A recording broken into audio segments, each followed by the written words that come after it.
Estudiantes, vamos a visualizar en este video la resolución de ecuaciones cuadráticas incompletas en esta serie de estudio que tenemos en relación a este tema. Vamos a iniciar conociendo cuáles son las características de una ecuación cuadrática incompleta y se llaman ecuaciones incompletas de segundo grado o cuadráticas cuando la ecuación carece del término en x o el término independiente y se clasifican en ecuaciones cuadráticas incompletas puras de la forma ax al cuadrado más c igual 0 o mixtas de la forma ax cuadrado más bx igual 0.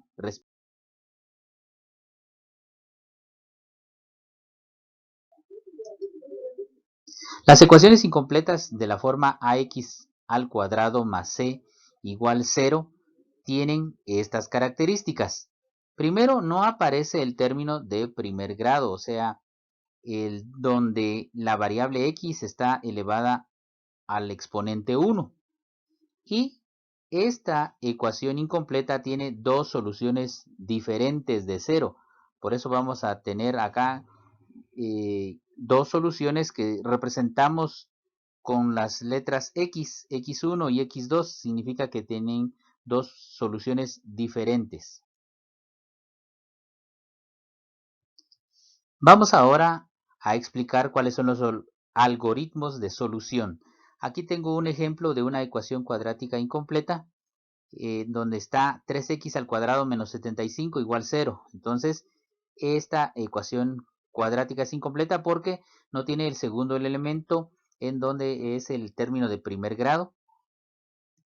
El primer paso es pasar el término c al segundo miembro cambiándole de signo. Recordemos que el c está representado por el término independiente, que en este ejemplo es menos 75, que está en el primer miembro y debe de pasar al segundo. Aquí vamos a aplicar las reglas generales de las ecuaciones lineales.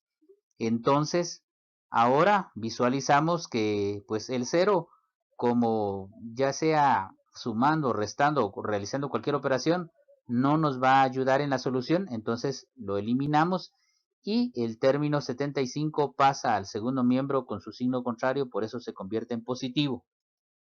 Ahora el coeficiente a pasa al segundo miembro dividiendo. En este ejemplo, el término a está representado por el coeficiente 3, que debe de pasar al segundo miembro. Es decir, que vamos a despejar la incógnita de tal manera que x cuadrado nos quede en el lado izquierdo. Y así sucede. Ahora vemos que 75 divide a 3 porque 3 está multiplicando en el lado izquierdo, entonces pasa al lado derecho dividiendo, y al hacer la división para hallar la solución, encontramos que la respuesta nos da 25. Bien, ahora se efectúa la raíz cuadrada en ambos lados de la igualdad y obtenemos dos soluciones, uno positivo y otro negativo. Eso sucede porque la x no puede quedar con exponente 2. Entonces, para que desaparezca ese exponente, se aplica la raíz cuadrada en ambos miembros de la ecuación para que así obtengamos la solución. Entonces, se obtiene la raíz cuadrada de x cuadrado, que es simplemente x, y la raíz cuadrada de 25, que en este caso es 5. Y de ahí obtenemos entonces que la explicación lógica de esto que nos dice x es igual a más menos raíz cuadrada de 25 indica que una respuesta va a ir con signo positivo y otra respuesta con signo negativo. Recordemos que una de las características de estas ecuaciones es que tienen dos soluciones. Entonces, una con signo positivo y una con signo negativo. Ahora pasamos a ver las ecuaciones incompletas ahora de la forma ax al cuadrado más bx igual 0.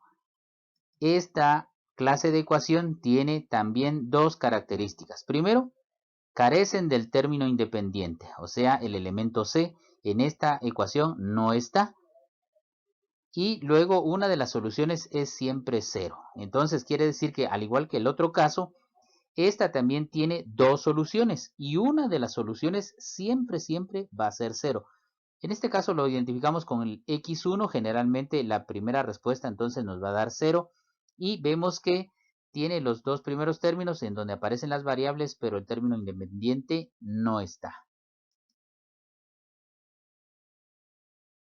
Vamos a ver ahora cuáles son los algoritmos de solución de esta ecuación. Aquí tenemos un ejemplo en donde nos dice x al cuadrado menos 6x es igual a 0. El primer paso es extraer el factor común. Y aquí vamos a recordar uno de los casos de factorización. El primer caso específicamente en donde se extrae el factor común. Vamos a extraer el factor común del primer miembro. No tomamos en cuenta el 0, solamente el primer miembro, el x cuadrado menos 6x, y vemos que el término común en estos dos términos, que es un binomio, es x. Entonces extraemos x de este binomio y al extraerlo entonces ya nos queda x menos 6 entre paréntesis, porque aquí prácticamente obtenemos los factores que se derivan de x cuadrado menos 6x. Ahora, esos dos términos, como tenemos un producto igualado a 0, los igualamos estos factores con el 0. Es decir, que x va a ser igual a 0 y 6 también va a ser igual a 0. De esa manera, entonces, vamos a obtener las dos respuestas. Primero, ubicando el término o el factor común. Veamos, la x que está en la primera parte, x igual a 0, representa la x que es el factor común, el que está fuera del paréntesis. Ahora la otra parte que está encerrada entre paréntesis, que es el binomio x menos 6, también se iguala con 0. Ahora solucionamos el segundo binomio, porque el primero ya nos da la respuesta. La primera respuesta, o el x1, nos da 0, y luego x menos 6, pues como este término es una ecuación de primer grado, entonces trasladamos el menos 6 al segundo miembro con su signo contrario, que es 6, para dejar sola a la variable. Entonces de esa manera obtenemos la segunda respuesta, que es x igual 6.